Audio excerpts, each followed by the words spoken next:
You've unlocked a Roundtable. Welcome to the Lost Levels Roundtable double feature of Jurassic World and Terminator Genisys. Yes, nostalgia is heavy in this episode. This is a very themed episode, and that's why we're doing a double feature, actually, because both these movies have a very similar theme, and we're going to dissect that. We originally were going to do these two separately, but we decided that, realistically, a lot of the stuff we're going to say is going to be very similar. Yeah. I would say. So we're like, you know what? Let's just do a double feature. So the roundtable discussions are always spoiler heavy. So if you've not seen the movie, we are going to go full-blown spoilers to talk about this, dissect this, and share our thoughts. So please watch the movies and then come back, listen to our show. Otherwise, you are warned, this is a spoiler-heavy episode. So with me is Alex Sandberg. Hello. And we are going to start off with Jurassic World. Yes. Movie that's come out I'd say 3 or 4 weeks ago now, about a month ago. I don't think it's that long, but regardless, it is one of the biggest movies ever. Yes, we did go see Breaking records. We did go see this opening night. It was packed house, obviously. Packed house. Annoying kids in the theater. Very annoying kids. You know what? I do want to start off with a public service announcement. PSA. Let's do it. Please do not bring children to the theater. If they cannot sit still for 2 hours, they do not belong in the theater. Right. You know you as parents, you know the capabilities of your children. You know if they can sit and watch and not talk or kick the back of seats or anything like that. You know what they're capable of, so please do not do that. Also, do not bring any babies that are in car seats. Yeah. I was recently at a movie where a baby was in a car seat. Clearly, the baby was not watching the movie or enjoying the movie, but it decided it wants to cry at random times during the movie. Movies are premium prices nowadays, especially if you're taking a date. You're spending, $30, $35. That's not even not including concessions. No.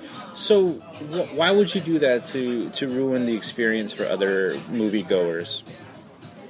The Because answer you're is a jerk. You shouldn't, and please don't. Yes. Okay, that was my PSA. Okay, now, Jurassic you know World. what? Another PSA. Oh, okay.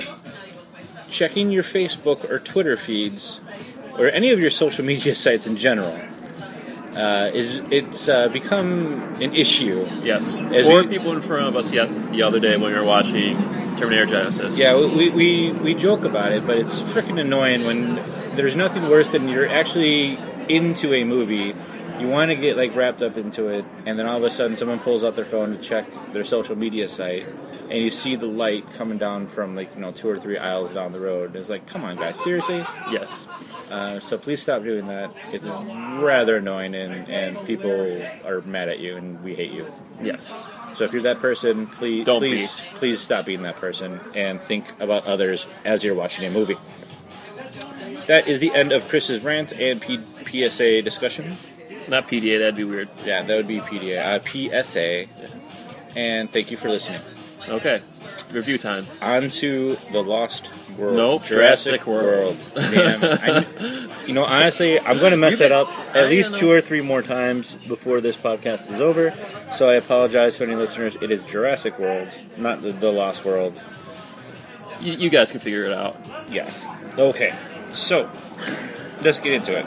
So, it is as if Jurassic Park actually opened to the public, and it's a huge tourist attraction, and they keep coming up with all these ways to attract more tourists. One way is to make more dinosaurs, breed more dinosaurs, and they decide a great way to do this is to splice genes together to make a brand new dinosaur that doesn't really exist ever. Well, okay.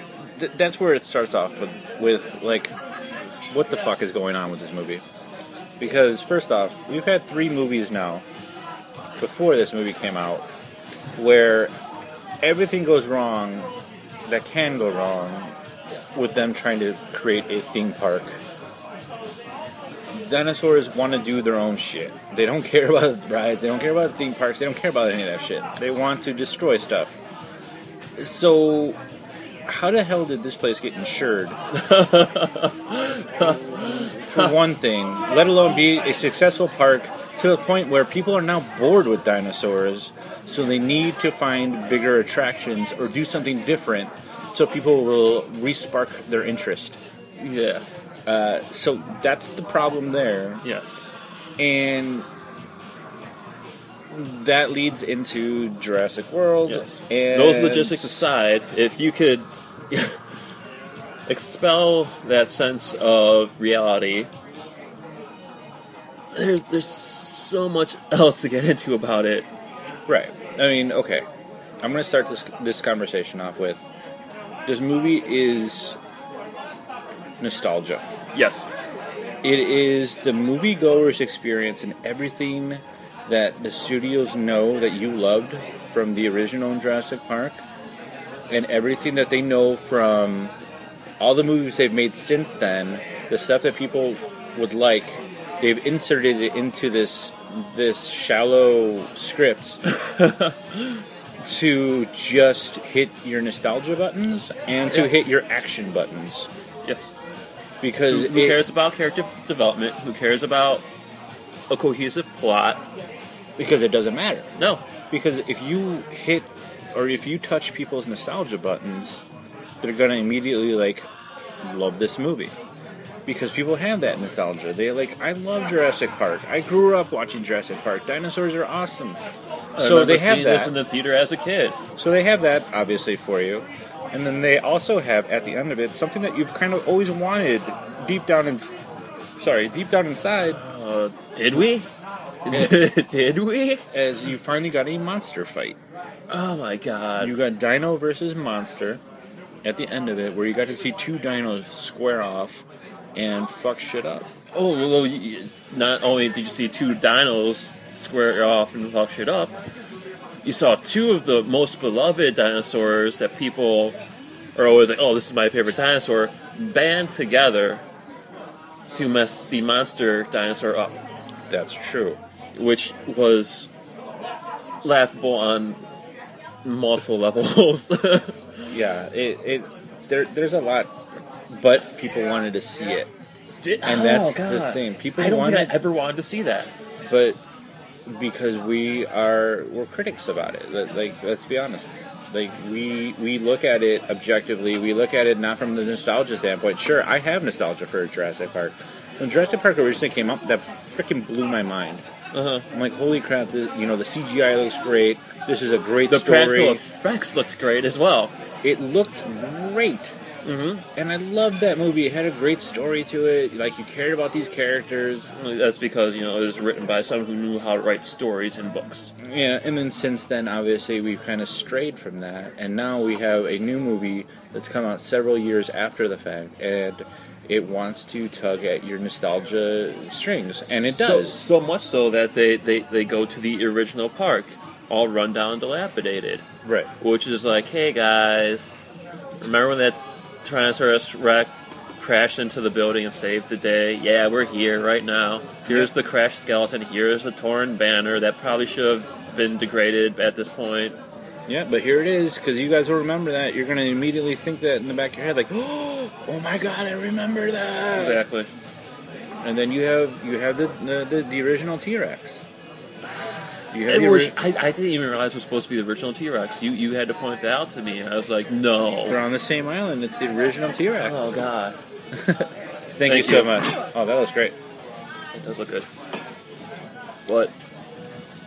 So you have the original T-Rex. Your one of your favorite dinosaurs that you remember from the original now coming back to fight the evil monster that has taken over the park. Along with its raptor friend. It's 4 raptor friends, oh my god. They've now domesticated raptors. They didn't domesticate them, but train them to a degree. To the point where they will serve a human, played by Chris Pratt. And granted, Chris Pratt does a good job. He's enjoyable to watch in this movie. He owns the character. He owns the character, but there's not much of the character to own. That's true. That's the whole problem with it. All of these characters are very wooden. They are all archetypes. They're one-dimensional archetypes of insert this type of character archetype here in order to progress the story. So you have Chris Pratt, who is warning everybody, like, you know, these raptors are a little bit trained, but they can't do what they're animals. You can't train animals. All right, thank you. Appreciate it. You can't train animals. They're wild beasts. Right. Let them be wild beasts. So you have that aspect to it. Obviously, he's that character, and then you have the stereotypical generic woman character who's overworked and only cares about her work and doesn't necessarily have time for her family, has neglected her family over the years because she is so focused on work. And now she has to find her true meaning of family throughout running through this park and finding herself. And then you also have, was it Vincent D'Onofrio? Yeah. With the military guy that wants to weaponize everything because he's in the military and everything is about fighting in battle and making everything more deadly and efficient. Completely ignoring Chris Pratt's warnings, saying we can't do that, but he wants to do it anyway, and god damn it, he is going to. Oh, yeah. And you just have these generic wooden characters that have no development whatsoever, that you just don't care about at the end of the day, and then you insert the children. Oh, don't even get me... Yeah. The children are my biggest problem in the movie out of everything. Really? Not out of everything, but out of all the characters, they're probably my biggest problem. Because they're you have the asshole older brother who is done nothing but portrayed as an asshole throughout. He has a girlfriend, but he's always constantly looking at these women. Mm-hmm. But there's no purpose to it. It's just him to be a creeper. Exactly. I'm the douchey older brother. Okay, yeah, we get it. He left his girlfriend, who he was sad about leaving. I didn't even get that impression he was sad about leaving her. Well, he was making out with her, and like... Oh, yeah, because he's a teenager. Of course he's going to make out with the girl when he has a chance. So as he leaves, I got the impression that it was like he really cared about this girl, that he didn't want to leave for the summer to go visit his aunt, who he doesn't really know. Oh, it was the winter. It was winter break, because it was snowing outside. Was it? Yeah. When they were leaving the house, there was snow everywhere. See, I didn't even pay attention to the seasons. Yeah. I didn't care about that. But I got the quick impression that he did not want to leave his girlfriend to go visit an aunt that he doesn't really know or care about. Who doesn't care about them. And doesn't care about them. And so he's sad that he's leaving this girl. But then immediately when we're in the park, he's immediately creeping on girls. And not really thinking about his girlfriend at all. Correct. So that made no freaking sense for a story or character development or any of that fact. And then you have the little... Was the brownie tasting good? Very good, yes. Thank you. And then you have the little brother who is all super excited about everything. He's like Timmy from the original one, you know, talkative, whatever. But then there's that one scene where he's crying because his parents are going to get divorced. Right. Which serves no purpose to the story at all. Yeah, essentially. It overall arc does not matter at all that his parents are getting divorced. And it's hardly mentioned again. You sense tension between the parents for a second when you actually see them. And then it's the little brother crying that they're going to get divorced. Yeah. And it's never revisited. It's only a sense to feel some sort of pathos for these characters because they're going through this family trouble. But it's visited so briefly and so minutely that there's never that connection made. It's not developed. No. It's not developed at all. And that's the problem with this script, is it thinks it's doing that development, but the audience is not connecting with that very well. Because they've done it so shoddily that it just doesn't make sense. You don't care about the character. And as they're being chased by this new monster dino that has this crazy intelligence and crazy abilities that fit the script. It camouflages, it could circumvent heat sensors, Yeah, it completely masks his heat sense. And honestly, funnily enough, when they were talking about, like, they wouldn't reveal what it was meshed, like, all of the parts that it was meshed with. yeah. That was, like, the huge reveal that they wanted the audience to be surprised about as you're going through this movie. Like, we can't tell you everything that it was spliced with. I honestly wanted it to be human. I half expected it to have human DNA involved in it. No. But it turned out to be raptor DNA. So it turns... Which serves... So it turns the supposedly friendly raptors against the humans and leads to a whole action scene. But the issue with that happening is they made a point of it saying that this is a dinosaur that has been secluded its whole life. Right. And has no idea how to communicate with the outside world or other individuals or other dinosaurs. And as soon as it meets these other raptors, it's somehow able to convince them to turn around. Immediately. Yeah. It just looks at them, makes a noise, and the raptor's like, oh, yeah, good point. You're the alpha. Yes. But they made a point that it has been secluded and is probably crazy and deranged and would not know how to I guess be that charismatic to other raptors is a way to put it. I wouldn't expect it to I would expect it to be like an introvert.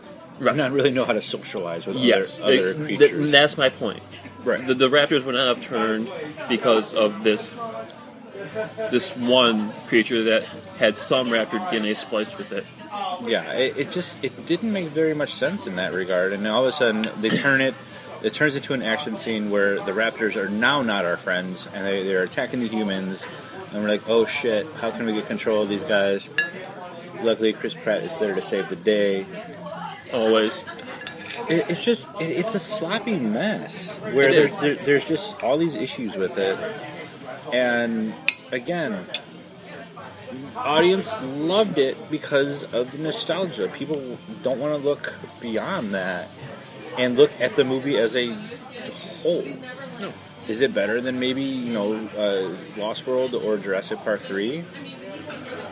I don't know. I honestly, I don't know if it is. It's definitely not better than Jurassic Park. No. Oh, God, no. It's just there. It exists. I think that was my feeling as I walked out of the theater. Like, this movie just exists in the pathos. And a lot of people want to go see it. And it made a shit ton of money. A lot of people loved it. Critics were iffy about it. So that kind of gave me some faith in some critics, because people can actually be objective when they're watching some of these movies, because there's just a lot of flaws with this. If you're looking... Okay, look. If you're looking for a simple nostalgia boost, a popcorn movie that is like, hey, I remember this from my childhood, this is cool, and you want to see a badass, the fight that you've been waiting for subconsciously, then yes, go see this movie and you're going to enjoy the shit out of it. Yeah. If you're looking for something more than that, and actually looking for something to progress the universe of Jurassic World, something with substance, or Jurassic Park, you're looking for good characters, you're looking for like development that, like I said, it progresses the universe, where it takes it into a direction that makes sense, takes it to a direction that you care about, then this movie falls flat. Yes. And that's the huge problem with it.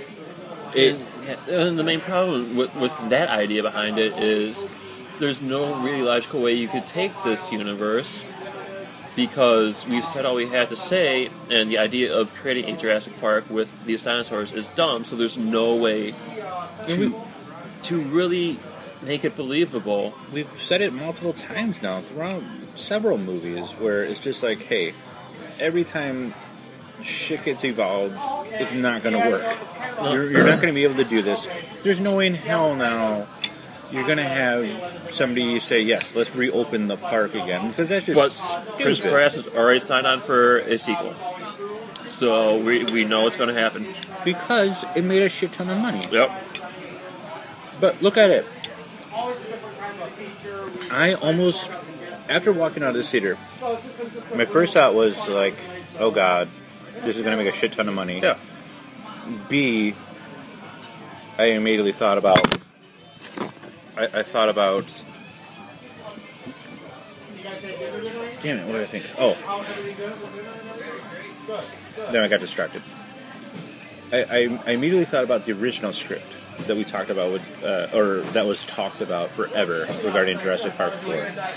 That original script had weaponized raptors, where they strapped like missiles and like rocket launchers on the backs of raptors, and that's kind of what Vincent D'Onofrio's character kind of wanted by weaponizing these creatures.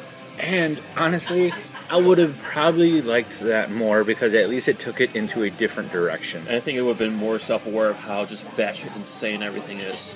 Because it's just a rehash of the original story, updated to what audiences like. They want to see action, they want to see mindless entertainment, they want to see a popcorn flick, and you know what? Jurassic World delivers 100% on that. It's a fun entertainment movie. But it's... and I kept thinking about the ending, and I forgot how crazy it got.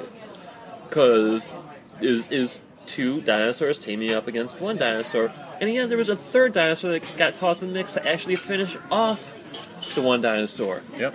I completely forgot about that until right now. I'm like, oh god, and how eye-rolly it was for me.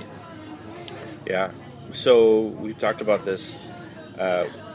What about the investor who was a pointless character? That character bothered me as well.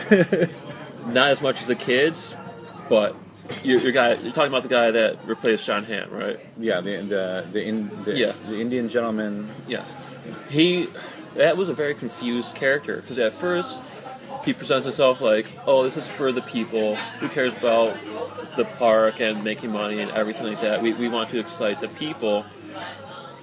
Like a very pure-hearted person, but then he becomes this very almost narcissistic person who's like, how can we make the park more exciting and more entertaining to develop this. At the end of the day, he's like, the largest investor, and he needs to turn a profit. So he turns into the businessman who wants profit. Yeah. So in order to do so, he'll cut corners. But it's very different from the original personality that he portrayed. Because he cared about... He initially made it seem like he cared about the wonder and not the money. And then it's something about the money.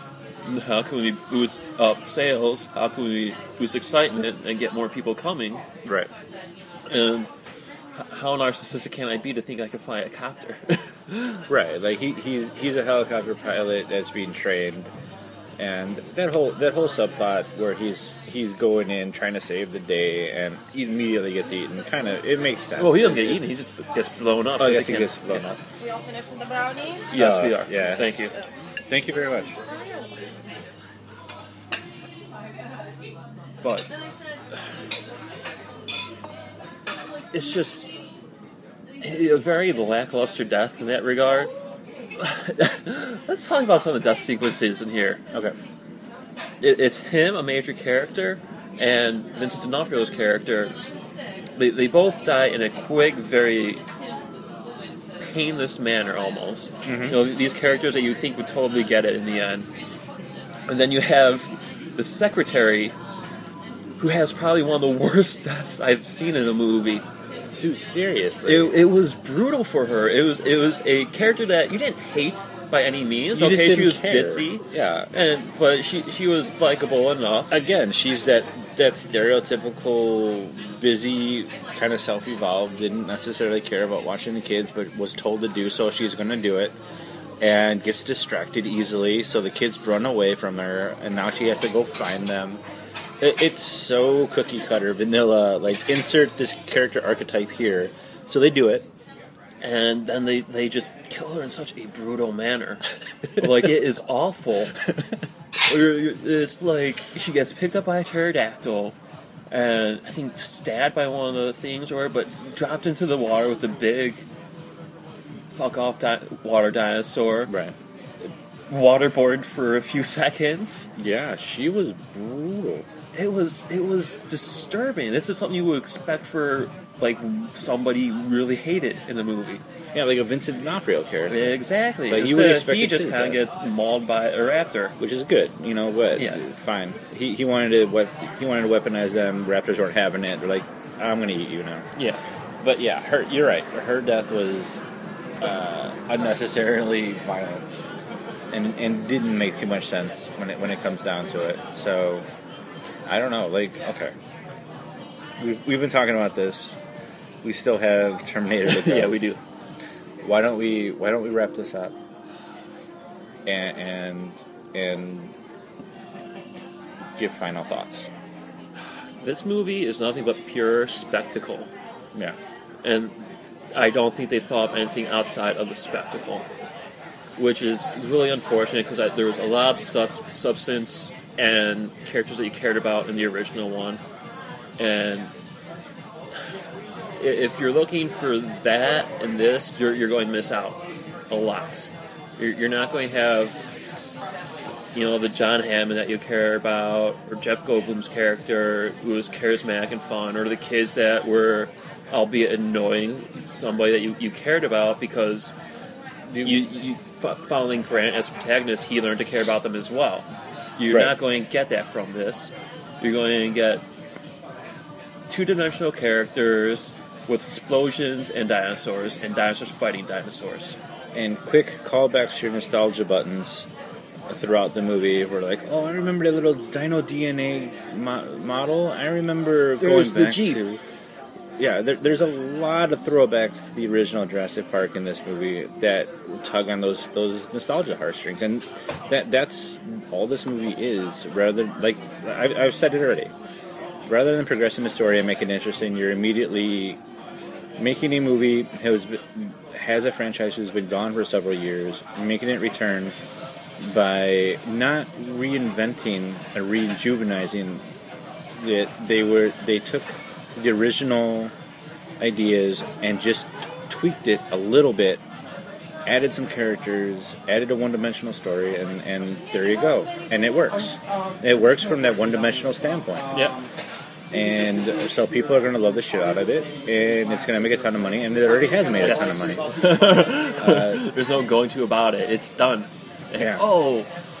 Plus, with all the ads, the blatant product placements in there, which is something that also we could get into that as well, but it's annoying.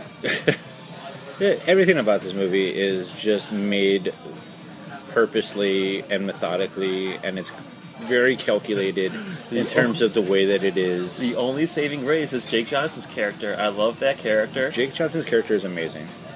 I mean, I like him as an actor, and I'm glad that he had this role because it made me laugh.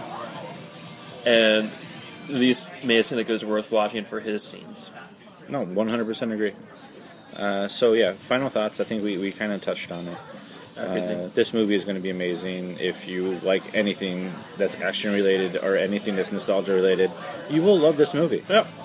I walked away from it just shaking my head saying, it just exists. Yeah, and it totally does. It just exists. It is a movie. I will give it that. It is a movie. They successfully created a movie. Yeah. An action movie that's fun for audiences who don't care. Mm-hmm. So congratulations. That is Congrats, our you made your review. money back. Right. So why don't we take a small break, and then we're going to move on to Terminator Genisys. Where do we start with this one? We saw it this weekend. Yeah. Packed house, obviously. God. We saw it opening night. Yep. The Tuesday showing, because it opened on a Wednesday. Yeah, so we saw it Tuesday at 7, and the theater was packed. Yep, absolutely. People were loving getting to see the Terminator back in action after many years. There's Arnold Schwarzenegger, And just a general disappointment since T2. So you had T3 come out, and then you had Terminator Salvation come out, and both of those were, I would say, largely frowned upon. Yeah. A lot of people did not care about those two installments of the movies. A lot of hate. A lot of hate for those movies. A lot of hate. And not justly deserved, in our opinion. And then, also you also had the TV show Sarah Connor Chronicles. Yeah. completely forgot about that. Which came out, lasted 2 seasons, ended on a cliffhanger, and then it was immediately canceled. However, I really enjoyed the show. I thought it was an actually interesting take on the universe, and it was pretty entertaining. So Okay. I was disappointed to see that disappear. This is Terminator Genisys is A mess? okay. Yes. Here's the thing. This is exactly what we kind of touched on. This is why we did the double feature of Jurassic World and Terminator Genisys, is because it's the same fucking thing. It's the same problem that Jurassic World suffers from. It's all this movie was to cater to fanboys and people who loved the original Terminator and the original Terminator 2, and all they did was take those stories, flip them around a little bit, and add different elements to it. Like they threw a dart at a dartboard and said, all right, we're going to use these elements, but then we're going to change it a little bit. Yeah. So it's a brand new, fresh idea, but it's really not. It's just rehashing all the same old stuff. So much so that like Cameron came out, James Cameron, the original director, came out and said, oh, I love this new movie. And then Arnold was completely shitting on Salvation, saying that he did not enjoy Salvation because obviously he wasn't in it. He was a CGI model in Salvation. So now that he's in this movie, oh, I love this movie. But that's the problem.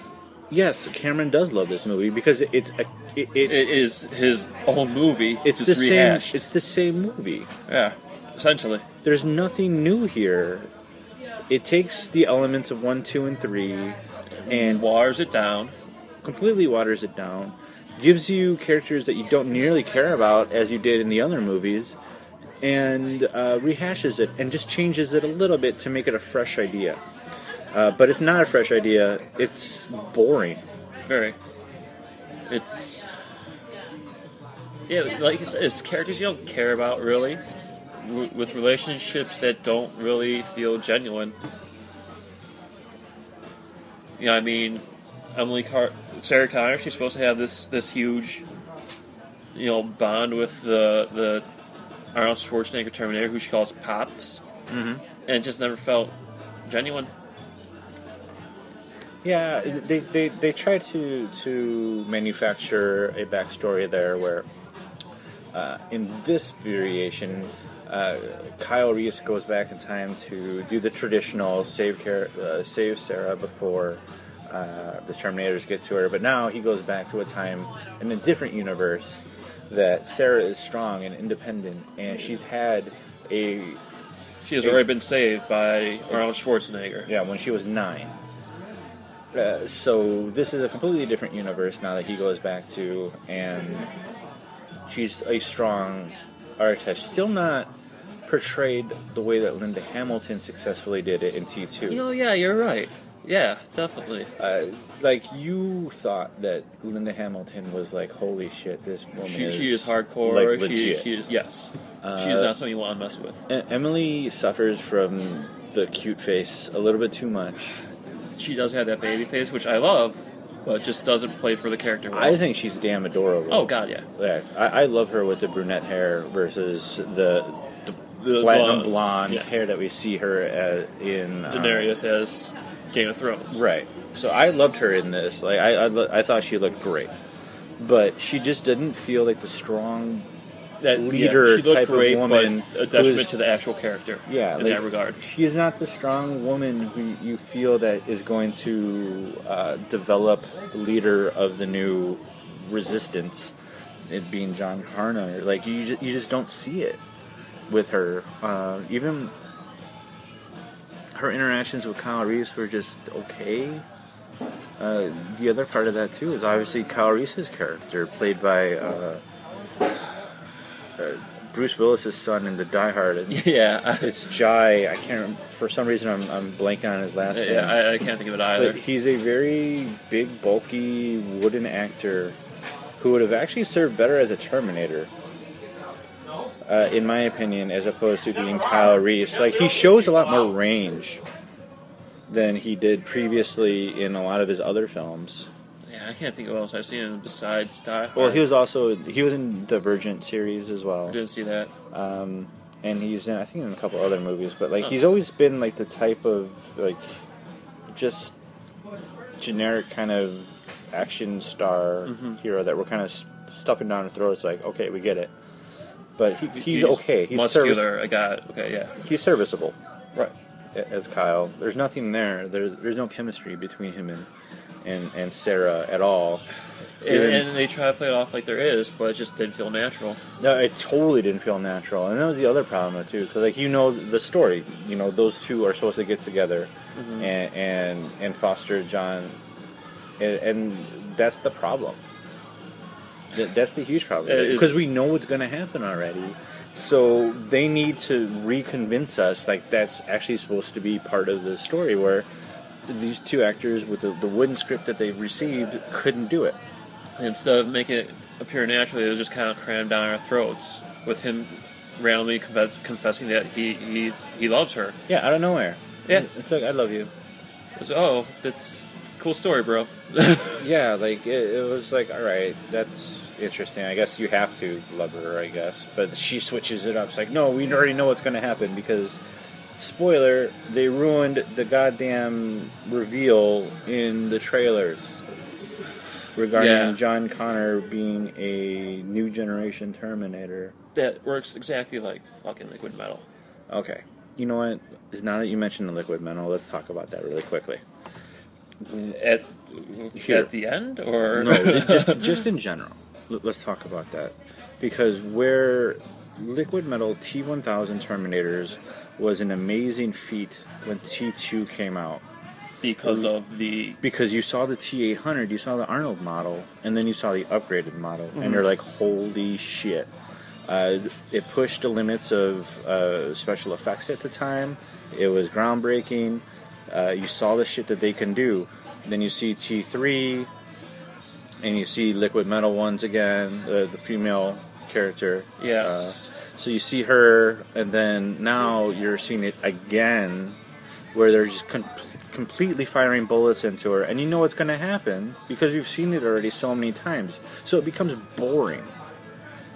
Yeah, very boring. You see the liquid metal happening, you see it getting absorbing bullets and immediately going back to the human faces and everything like that, and it just becomes this action scenes that have no weight to them, no merit to them, and it's... It was even done horror in this. Like, I mean, watching T2, T-1000, he got decimated, and you saw him reform and everything like that, and it was all very done, very intrinsically and like grandly. And this one was just kind of like, oh, blink, blink, tiny, deformations there, but not much. Yeah, like you know what's going to happen. You know that a bullet's not going to affect these guys. It doesn't really even slow them down necessarily. Right.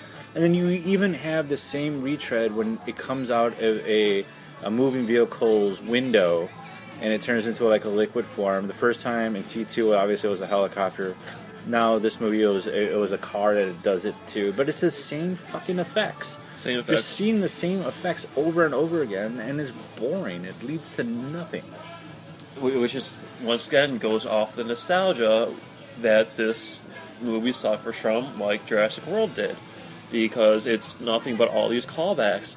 It's someone saying, fuck you, asshole. This movie is just one giant callback. It's to Terminator 1 and 2 and part of 3 where it tries to change the future. Your clothes, give me to them. Fuck you, asshole. Okay. Definitely from the originals. And of course, I'll be back. Like, there's multiple lines that are retread, trying to make it interesting. We see the bad, like, okay, we get that the Terminator is still learning to try to be human, so you see Pops smiling. The same shit that you saw John Connor trying to do with him and teaching him how to be human or more human or passable as human in T2.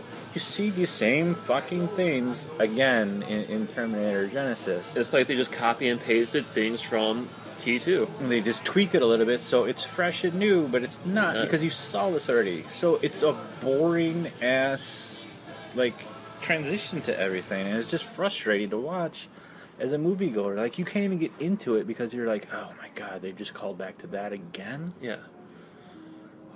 And it's I guess I'm frustrated by that because I'm looking at it like, come on, guys.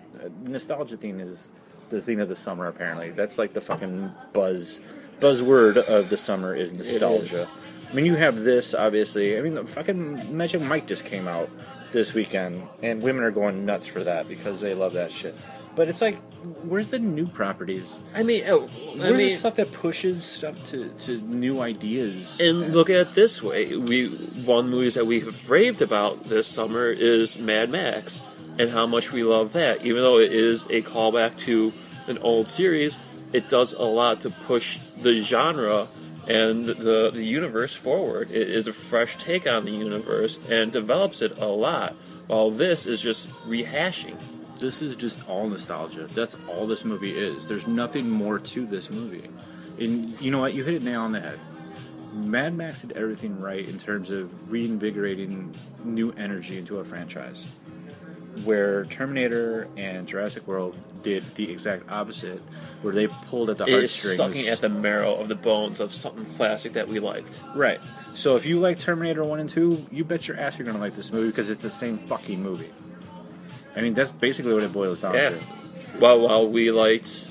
we're in the minority of liking Terminator 3 and Salvation of that because it tried to do a lot to actually further the universe and push it forward into an interesting direction and tell a narrative for the universe as opposed to retelling a narrative.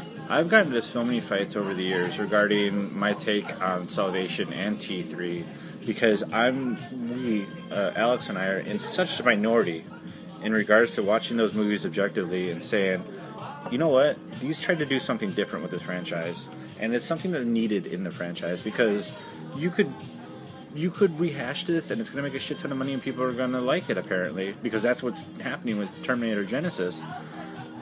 But in terms of narrative, it does nothing to push you into wanting to watch more or learn more about this universe because there's just nothing to it. There's no weight to any of the action. The action seems to turn into boring messes. They really do. And they ignore physics completely. Oh my god. Like, the whole school bus action scene. He puts a single, exhaust pipe into the ground, and that is enough. that exhaust pipe is enough to send the whole bus flipping. Yeah, that makes no fucking sense. It somehow hangs off the edge of the bridge by the part of the roof. Like, there are so many issues, obviously, with this movie. The weight of the bus would have had that metal rip and just have it fall. Like, it completely... Oh. The action sequences are terrible. Yeah. And cluttered messes. Again. Yeah, they're complete garbage. It is boring to watch. I can't get over that enough. The first thing that I did was think boring. Like, there's nothing in the action scenes that had any weight. They didn't have any merit to them because you've seen it all before. Yeah. Like, and then you have a character. You have someone like J.K. Simmons coming in, doing a really good job by playing a weird, different character, but is abandoned and hardly used. Yeah, I mean, he doesn't matter at the end of the day. No, it's just a quick break from the action scenes to push their shitty narrative forward. And the whole John Connor coming back as a Terminator because Doctor Who changed his history, his timeline. Doctor Who is Skynet. Oh god, and that's another thing that bothered me. The whole Genisys thing. Genisys is an operating system that's going to connect to everything. It's going to connect to your phone, to your tablet, to your computer, to your car, and it's also going to connect to the military. Motherfucker, you are not going to use a civilian operating system that connects to everything and have the U.S. Army use that as well. There's probably a military version of it, but it's very similar. Exactly, but it's the point that they're not going to use the same thing. And No, it's not going to be Genisys for them. They'll have like a Genisys top secret version that does a lot more. But still, that bothered me because it seemed like a big threat to national security to do that, and not generally a good idea. Yeah, there's just a lot of things in here that like you call into question. Like in terms of time travel, you know, one of the greatest things that we always talk about is like you can't see your former self or your younger self or any of that stuff because it's going to pose an issue or a paradox in time and rip time existence and all that stuff. Which is you see in so many different time movies. In some, I mean, it all depends on the time. I mean, look at another movie like Looper where they can. Yeah, so I mean, that's not always. So I guess that's not a persistent thing. So time quandaries aside, I will let time quandaries pass just because time travel is time travel in movies, and it's all so very sci-fi, and it's hard to pinpoint it. I'll let that go. But that being said, it did bother me that he somehow had memories of a time that didn't exist. There's something about that does bother me because it's like you're not going to swap. It immediately existed because of the fact that David Tennant killed John Connor or took over and fed some metal into him to make him a robot or some shit. Yeah, it was new hybrid robot that we just don't care about. That looks like a cheap form of liquid metal. It gets blasted and particularized back. Yeah, so now magnet fists work against it. Yeah. Super effective. Super effective magnet fists. What? I don't know. So it's essentially a T-1000 with a little bit of an upgrade. Oh no! Go ahead. Yes. Sorry, thank you. Yeah, that's all it is. I mean, it's just a T-1000 with a little bit of an upgrade that isn't so much more superior. No, it's not. I mean, it essentially does the same thing as the T-1000. It just looks different when he does it. Yeah, I mean, it's a lot to say when you're looking at this movie from an objective standpoint and you're kind of bored by the action scenes, and it's like, am I watching a Michael Bay movie? Where you're seeing all this shit. Not nearly as many explosions, but yeah, I know what you mean. Okay, you're not seeing the explosions, but you're getting just so much action fluff that doesn't have any merit to it. There's just shit happening on screen that is like... Them flying helicopters in an insane fucking fashion. Yeah, like those helicopters are not going to maneuver like that. And how do you get away from this helicopter? Well, let's blow up this tanker truck that's driving down the street. Like, yeah, it's just dumb action that it turns into like that Michael Bay. It was on that precipice, yeah. Yeah, it sucks. It does. It's just boring and disappointing. So.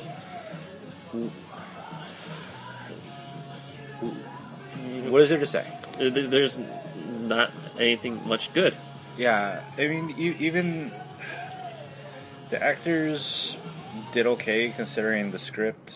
Yeah. Arnold was, traditionally Arnold. He got to say his quippy one-liners. He got to be the Terminator again. They give a reason why Terminator skinned ages and the reason why he's 80 years old still playing a fucking Terminator. Yeah. Rather than pushing a story like they did in Salvation. But, in the end, he turns into a liquid metal Terminator. Why wouldn't he take the younger form after that? Upgrade, yeah. Yeah, I mean, he could easily do it. Yeah, but then he'd be CGI and out of a job. Oh my god, that CGI Arnold was disturbing as well. That looked awkward. I didn't like it. Yeah. It was like CGI young Jeff Bridges in Tron Legacy. Pretty much. Yeah, exactly that. Yeah, completely exactly that. So, alright, final thoughts. It's a movie. Again, it's another movie that exists in the world. It does nothing push the genre. It doesn't, or the universe forward. It's plays off nostalgia with 2D characters and very little development. If that's what you want, go ahead, go watch it. But otherwise, it's something you could really miss, and it's something you could not see and not miss out on. I had the same exact review as I did for Jurassic World. If you loved Terminator 1 and 2 and hated 3 and 4, you're going to love this movie because all it is a rehash of the retelling of 1 and 2. It's a nostalgia movie that's going to hit on those heartstrings. It's going to give you everything that you wanted in terms of the lines that you remember, maybe told by a different character, but they're there. Yeah. It's the same action as you saw in 1 and 2. Nothing progresses. T-1000s get hit the same way, do the same things. It's just the same fucking movie, just a little bit different. So if you like those movies, you're gonna love the shit out of this. But I expect better of people. I really want people to be objective about this and say, hey, you know what? Maybe Salvation did try to take this into a different direction and make it at least interesting, as opposed to retashing this. So what are we going to see from the next one? Because there's going to be a next movie, because this is going to make a shit ton of money. And then we're going to see something that is like, hey, guess what? Judgment Day is going to happen anyway, because that's what always happens in these damn movies. Yeah. So despite what they try to change, something's going to happen, and they're going to have Pops back in it. They're going to have... It's going to be them, like Three Musketeers, trying to save the world again against another weird metal alloy enemy. Yeah, and it's going to be Skynet again. The Terminator shit looked cool. At the beginning of it, you got to see Terminators, and you got that feeling like, oh man, this does feel like a little bit like an 80s Terminator movie. So it gives you that feeling, but again, it's nostalgia. Very. It's not...